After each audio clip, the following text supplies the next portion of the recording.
Și dimineața aceasta, frați, surori, toți cei care ne găsim la casa Domnului, măreața veste străbate peste veacuri, ca întotdeauna, așa cum soldații au dus vestea în Ierusalim, preoților celor mai de seamă, au fost primii care au dus această veste și spuneau: Hristos a înviat. El este viu în vecii vecilor, slăvit să fie numele Lui, este Dumnezeu din Dumnezeu adevărat, binecuvântată să fie puterea învierii care ne-a ridicat și dimineața aceasta și suntem la închinare, putem să aducem închinarea noastră înaintea Domnului și Bunul Dumnezeu să ne binecuvinteze.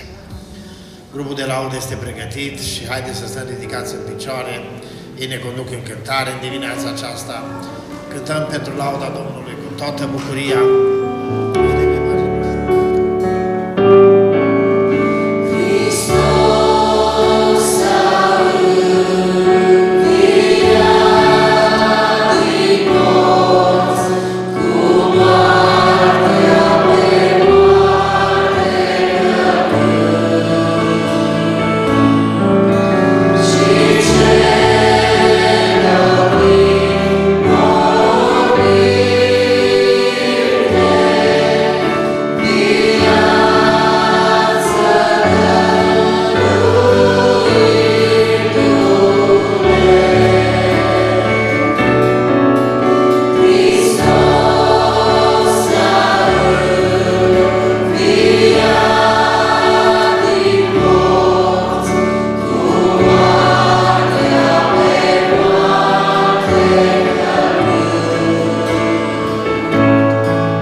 Yeah.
Ele alfa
într-un mormânt.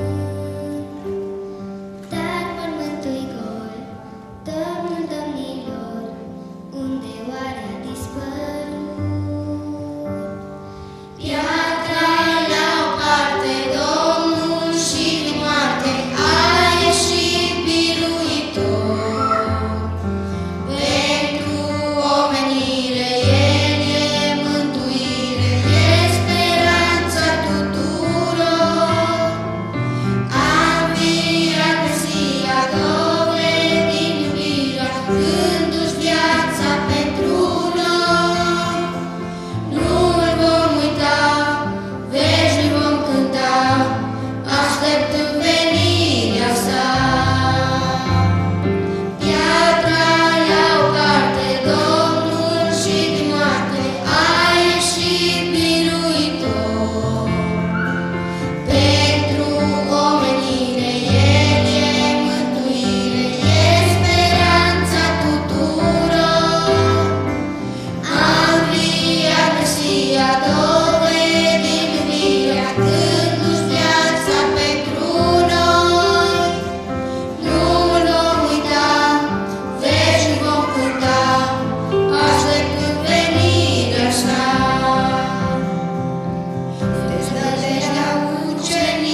Aș vrea să vă salut cu același salut care s-a mai amintit de câteva ori în dimineața aceasta. Nu o fac ca să o fac și eu, că au făcut-o și ceilalți. Și aș vrea să vă spun că Hristos a înviat. Acum văd că ați răspuns într-un mod pozitiv, ați răspuns mulți, dar aș vrea să vedem că nu toți cei care declară că Iisus Hristos a înviat, chiar și cred că Iisus Hristos a înviat. În unul dintre sondajele care s-au făcut în urmă cu ceva timp, nu este recent sondajul, s-a făcut în Marea Britanie și acolo procentajul a ieșit în felul următor. 23% din cei care își revendică originea creștină nu cred în învierea lui Iisus din morți. Tot în Marea Britanie, o altă categorie de oameni alți creștini care merg la biserică, care frecventează regulat biserica, au spus că ei cred complet în învierea lui Iisus Hristos, 57%. Acum mergem mai departe la poporul nostru, la români, și spune că România este pe locul 6 în topul internațional a celor mai credincioase popoare din lume. Ce tari suntem, locul 6, pe locul 6 în topul internațional, adică ne numim un popor creștin, credem și declarăm de multe ori verbal că Iisus a înviat, dar de fapt statisticile nu sunt chiar așa. Și aici am găsit câteva statistici care spun în felul următor: 70% cred în învierea lui Iisus, 16% nu cred, deși merg la biserică, frecventează o biserică, și 11% spun că ei nu pot să aprecieze. Ăștia sunt așa, nici cum. Ei nu știu absolut deloc. Dragii mei, în dimineața aceasta am vrea să răspundem la o întrebare și poate de multe ori ne-am pus această întrebare și declarând, și de multe ori declarații facem și spunem că da, cu adevărat Iisus a înviat. Dar de fapt de multe ori în interiorul nostru poate nu credem că a înviat. Poate doar spunem de pe buze. Și dimineața aceasta haideți să vedem, dragii mei, de ce a înviat cu adevărat Iisus. Și o să răspundem la întrebarea aceasta și o să mă folosesc de mai multe pasaje, nici nu am citit un pasaj exact, o să mă folosesc de mai multe pasaje din Sfânta Scriptură care arată, de fapt, și răspunde la întrebarea aceasta. Și la întrebarea aceasta o să vin înaintea voastră cu 4 răspunsuri, 4 argumente. Primul răspuns este că Iisus a înviat ca să dovedească că este Fiul lui Dumnezeu. Amin? Și haideți să vedem lucrul acesta care ne spune în Cuvântul lui Dumnezeu, ne spune omul lui Dumnezeu Pavel, ne spune lucrul acesta. Și vreau să vă spun că învierea în trup a lui Iisus este cel mai important eveniment din istorie, oferind dovezi incontestabile că Iisus este cine a spus că este. Cine a spus Iisus că este? Că este Fiul lui Dumnezeu, slăvit să fie Domnul. Și dacă mergem în Romani, Apostolul Pavel spune în Cartea Romanilor, capitolul 1, versetul 3 și versetul 4, spune: ea privește pe Fiul Său născut din sămânța lui David în ce privește trupul, iar în ce privește Duhul Sfințeniei dovedit cu putere că este Fiul lui Dumnezeu, prin învierea morților, adică pe Iisus Domnul nostru. Iisus, dragii mei, a înviat ca să dovedească că este Fiul lui Dumnezeu. Și noi credem când spunem adevărat a înviat, că Iisus Hristos este viu, glorie Domnului. Și El astăzi nu mai este într-un mormânt bine sigilat, ci El astăzi este în cer și stă la dreapta lui Dumnezeu, slăvit să fie Domnul. Și mai mult scrie cuvântul și spune cuvântul Domnului că acolo sus El face ceva, El mijlocește pentru noi, glorie Domnului. Apoi, haideți să vedem un alt exemplu care dovedește că Iisus Hristos este Fiul lui Dumnezeu și îl găsim în cartea Evanghelia după Luca. Doctorul Luca ne spune lucrul acesta.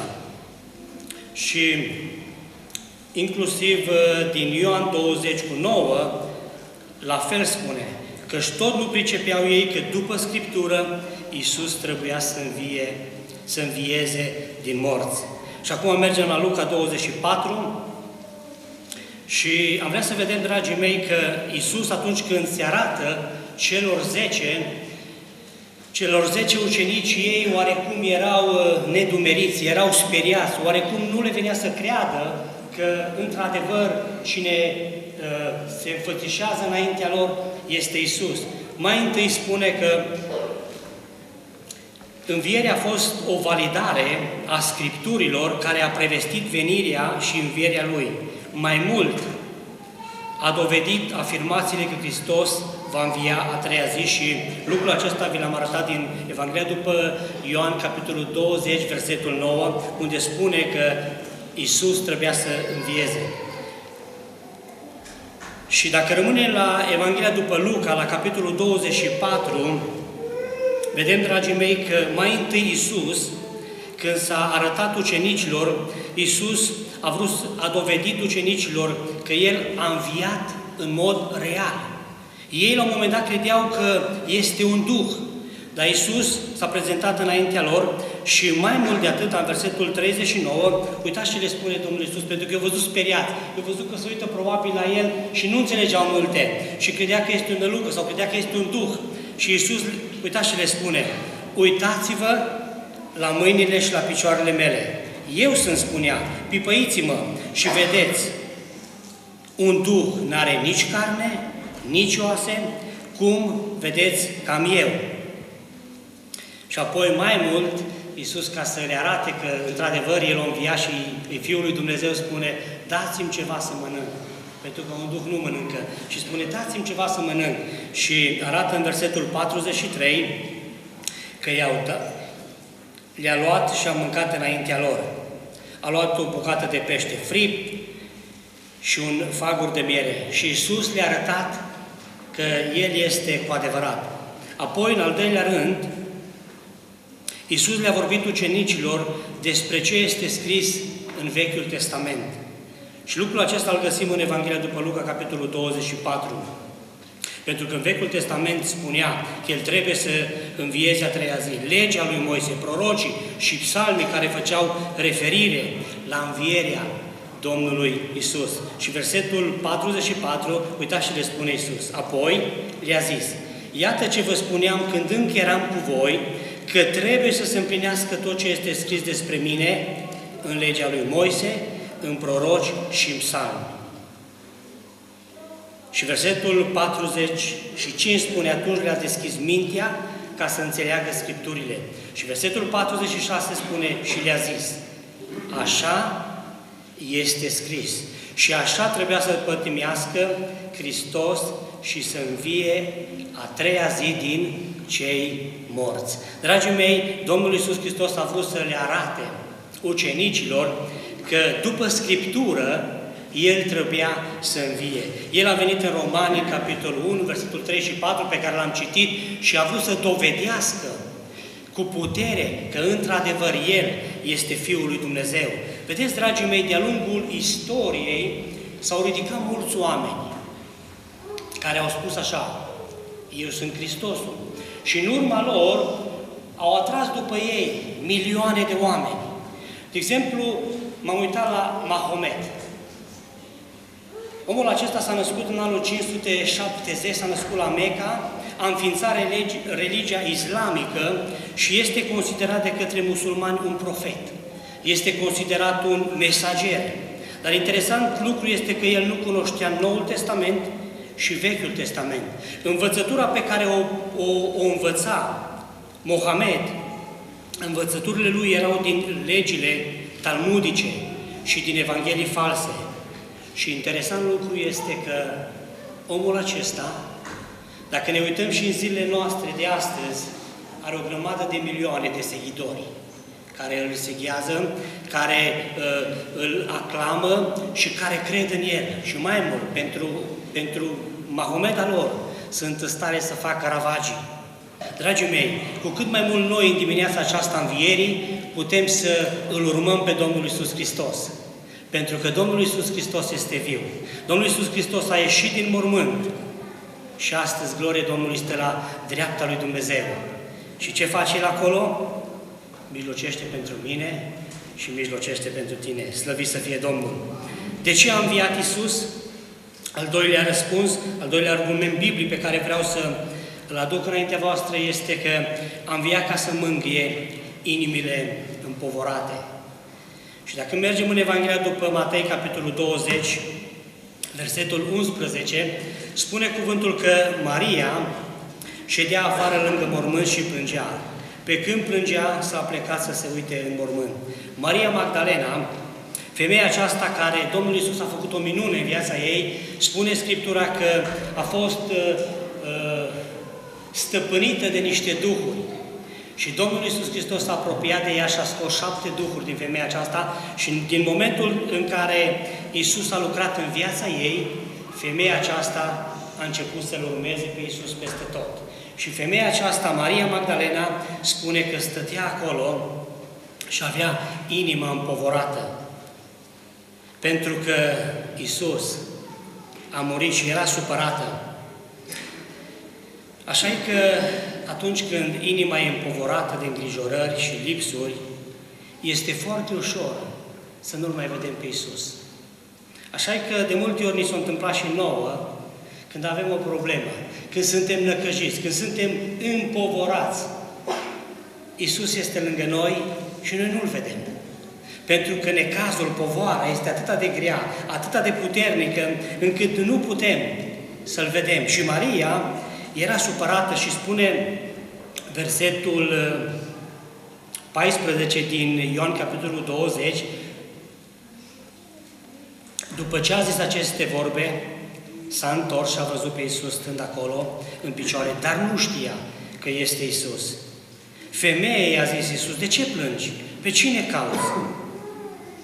Ea a crezut că este grădinarul și i-a zis, grădinarule, dacă l-ai luat, spune-mi unde l-ai pus, să mă duc să-l iau. Femeia aceasta era împovorată, era tristă și în momentele acelea, din cauza îngrijorărilor, din cauza lipsurilor, din cauza necazului, nu a putut să-L vadă pe Iisus, pentru că Iisus era acolo în grădină, dar ea nu a putut să-L vadă. Așa e că de multe ori Iisus este lângă noi.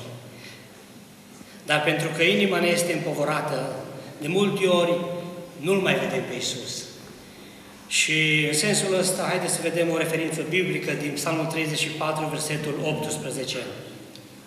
Să vedem ceea ce ne spune, dragii mei, cuvântul lui Dumnezeu. Domnul este aproape de cei cu inima înfrântă și mântuiește pe cei cu Duhul zdrobit. Aș vrea să spun în dimineața aceasta, poate te afli în locul acesta și poate ai o inimă tristă, poate ești împovorat, poate ai probleme, poate ai necazuri. Aș vrea să spun că Cel care a înviat, Iisus Hristos, este lângă tine. Pentru că Iisus Hristos a înviat ca să mângâie inimile împovorate. N-ai vrea în această dimineață să te lași atingi de Duhul lui Dumnezeu? N-ai vrea în dimineața aceasta să te lași de acest Iisus care este lângă tine și vrea ca să-ți aline durerea, care vrea să îți vindece rana, care vrea ca să te ridice? N-ai vrea să-L poftești ca să intre în inima ta, ca să intre în viața ta? Dar poate îmi spui, necazul, problemele, mă face să nu-L văd. Dar Iisus, totuși, El este. Chiar dacă de multe ori nu-L vedem, chiar dacă de multe ori ne împiedică să Îl vedem lângă noi, aș vrea să vă spun că și El stă lângă noi, slăvit să fie Domnul. Apoi, al treilea răspuns, al treilea argument, de ce a înviat Iisus. Am cântat și joi seara, în direcția aceasta, a înviat pentru a da iertare. Și cânta grupul Emanuel Doru împreună cu echipa și spunea, la Calvar, păcatul mi-a șters. Dragii mei, Domnul Iisus Hristos în Evrei, în capitolul 9 cu 22, Domnul Iisus vorbea unor evrei care erau educați în vremea aceea și le spunea că după lege, aproape totul este curățat cu sânge. Și fără vărsare de sânge, spunea, nu este iertare. Dacă în trecut, în Vechiul Testament, atunci când o persoană greșea, atunci când o persoană făcea ceva rău înaintea lui Dumnezeu, acea persoană, conform legea, trebuia să iei un animal și să-l ducă la templu, preotul trebuia să-l omoare și sângele acela trebuia să curgă și ei erau curățiți. În Levitic 16:31 spune că ziua ispășirii trebuia să fie o adunare solemnă. Oamenii înainte să vină acolo, spune că oamenii posteau, oamenii se smeriau și apoi venea cu animalul lui, venea acolo. Și era o zi solemnă și în ziua aceea venea o zi de sabat, venea înaintea lui Dumnezeu, ca Dumnezeu să ierte. Dragii mei, vreau să vă spun că noi astăzi nu mai avem nevoie de animale, nu mai avem nevoie să venim să aducem la templu, să sacrificăm, pentru că pentru noi s-a sacrificat Iisus Hristos. Sângele care a curs acum cu mii de ani în urmă, a curs și pentru mine, a curs și pentru tine. Și dacă în dimineața aceasta suntem aici, suntem pentru că Iisus Hristos este viu, glorie Domnului. Ce s-ar fi întâmplat dacă Iisus s-ar fi născut, ar fi trăit totul ok, ar fi făcut minuni, ar fi murit și s-ar fi oprit acolo? Astăzi mai existam noi, astăzi mai exista cuvântul acesta, mai exista Scriptura, pentru că au fost mulți oameni care s-au ridicat și au spus, sunt profet, sunt un mesager. Au trăit, au murit și au rămas acolo. Dar Iisus Hristos a murit, dar n-a rămas acolo. De ce? Pentru că El este viu, slăvit să fie Domnul. Haideți să vedem ce spune Apostolul Pavel în Cartea Efeseni, în capitolul 1, versetul 7. În El avem răscumpărarea prin sângele Lui iertarea păcatelor, după bogăția Harului Său. În El, adică în Iisus Hristos, dragii mei, avem răscumpărarea. M-am uitat un pic în dicționarul limbii române să văd exact ce înseamnă mai exact cuvântul acesta răscumpărare și are mai multe înțelesuri, am ales doar câteva și spune răscumpărare înseamnă a plăti prețul unui lucru pierdut pentru a-l readuce în proprietatea sa. Răscumpărare înseamnă a plăti prețul unui lucru vândut pentru a-l readuce în proprietatea sa. Dragii mei, noi eram pierduți din cauza păcatului, dar a venit Iisus Hristos care ne-a răscumpărat, care ne-a făcut copii ai Săi, care ne-a adus în familia Lui. Și pentru asta, dragii mei, se merită să-i dăm slavă lui Dumnezeu, să merită să venim și să îi mulțumim lui Dumnezeu. Și haideți să vedem un alt episod din Sfânta Scriptură, îl prezentau și joi, sceneta, și vedem atunci când Domnul Iisus Hristos a fost pe cruce, spune cuvântul Domnului și relatează doctorul Luca în capitolul 23, versetul 42 și 43 și spune că erau doi oameni. Unul era la stânga și unul la dreapta. Unul era mai șmecher, unul era mai înfumurat, unul era mai flegmatic, unul era mai dur, dar unul și-a văzut vinovăția. Și-a văzut starea lui. Și omul acela a venit înaintea lui Iisus în ultimele clipe, când Domnul stătea pe cruce și a făcut ceva. Haideți să vedem dacă se poate afișa. Și a zis lui Iisus, Doamne, adu-ți aminte de mine când vei veni în împărăția Ta. Dă mai departe. Iisus a răspuns, adevărat îți spun că astăzi vei fi cu mine în rai. În ultimele momente a venit un om la Iisus și Iisus nu l-a respins. Iisus l-a iertat pentru că a avut milă de el. Vreau să vă spun în dimineața aceasta că Iisus Hristos este același. Iisus Hristos a venit în lumea aceasta ca să mântuiască tot ce era pierdut. Și dacă în dimineața aceasta ești în locul acesta, este pentru că Iisus Hristos este viu. Este pentru că Iisus Hristos este dragoste. Este pentru că Iisus Hristos ne-a cuprins și pe noi în planul Lui de mântuire. Și apoi ultimul răspuns, de ce a înviat Iisus? A înviat ca să confirme învierea noastră în viitor. Dragii mei, vreau să vă spun că va veni o zi. Va veni o zi, că ne convine, că nu ne convine, va veni o zi în care vom învia toți. Va veni o zi în care toți din locul acesta vom sta în fața lui Dumnezeu. Vom învia, spune cuvântul Domnului, spune Apostolul Pavel în 1 Corinteni 15 cu 52, dar înainte o să citesc așa cum am zis, din Romani, capitolul 8, versetul 11, apoi o să citesc și din 1 Corinteni 15 cu 52. Și dacă... Așa e ok. Și dacă Duhul celui ce a înviat pe Iisus din cei morți locuiește în voi, Cel ce a înviat pe Hristos, Iisus din morți, va învia și trupurile voastre muritoare din pricina Duhului Său care locuiește în voi. Așa cum am spus, dragii mei, va veni o zi în care toți vom învia. Poate va veni vremea în care va trebui să trecem din lumea aceasta și vom fi puși acolo unde sunt puși toți oamenii. Dar atunci când va suna trâmbița, atunci când Domnul Iisus va veni ca să-și iei mireasa Lui, la o clipială, spune cuvântul Domnului, toți vom învia. Așa spune cuvântul Domnului. Într-o clipială, Apostolul Pavel, 15 cu 52 spune, într-o clipială din ochi, la cea din urmă trâmbița va suna, morții vor învia, nesupușii potrezirii și noi vom fi schimbați. A înviat ca să confirme învierea noastră în viitor. Și vreau să vă spun, dragii mei, că ceea ce a spus Iisus, ceea ce ne-a garantat, va fi 100%. Și dacă vedem tot la 1 Corinteni, tot la 15, versetul 20, spune așa, dar acum Hristos a înviat din morți pârga celor adormiți. Căci dacă moartea a venit printr-un om, tot printr-un om a venit și învierea morților. Și după cum toți mor în Adam, tot așa, toți vom învia în Hristos. Toți vom învia în Hristos. Ideea este în felul următor. Și vreau să citesc din Ioan, capitolul 5, versetul 28 și 29.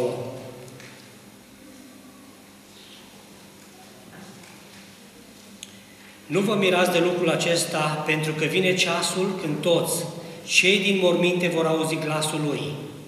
Și ascultați acum bine.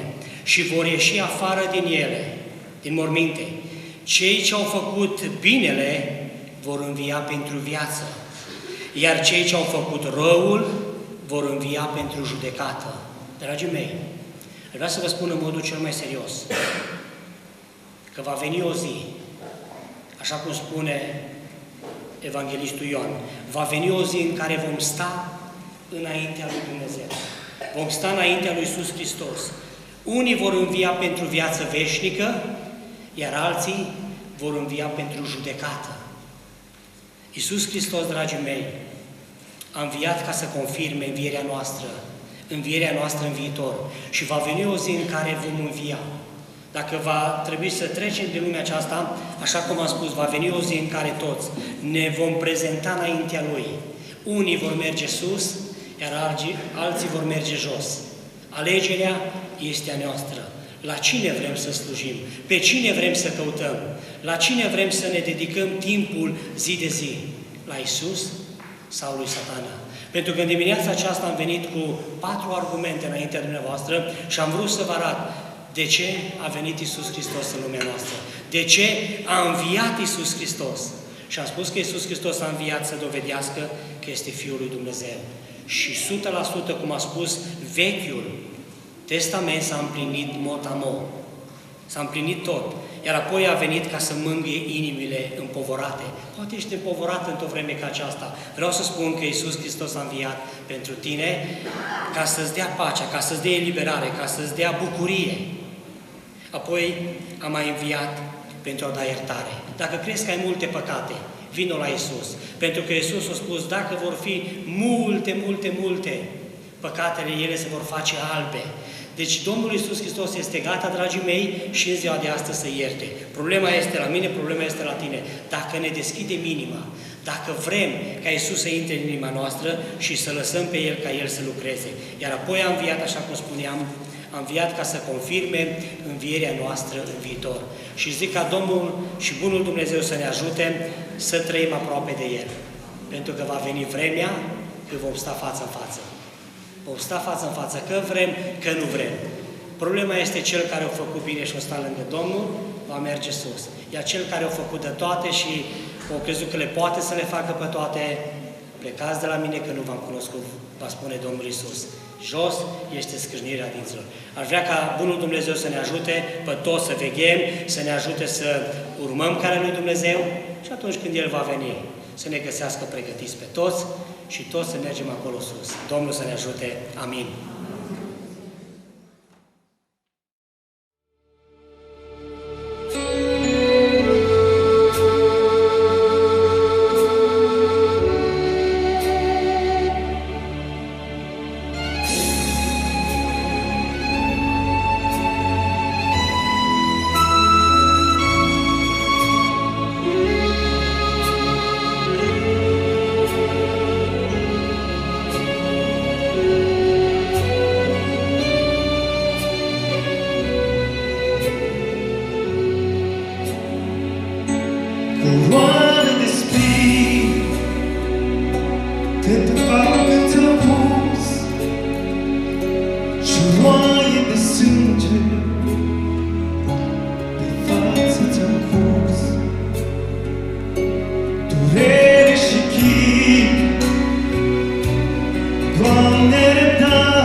Iubire, tu ai semnat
Acesta este mesajul sărbătorii pe care fiecare cântare, fiecare recitare de capitole din Scriptură a fost vestit în dimineața asta, mesajul învierii Domnului Iisus Hristos.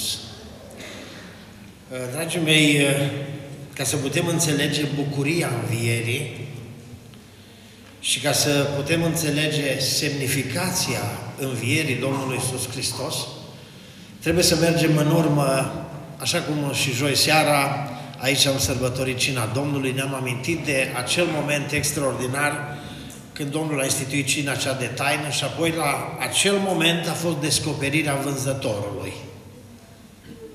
De acolo a început calvarul și suferința Domnului.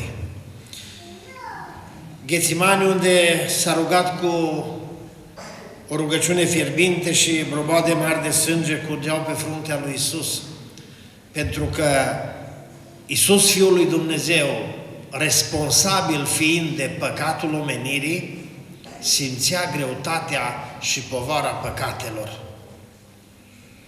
Apoi vineri seara ne-am întâlnit aici la casa Domnului să ne amintim de felul cum a finalizat Iisus Hristos viața Lui pe acest pământ prin suferință, prin biciuire, prin durere, prin răstignire.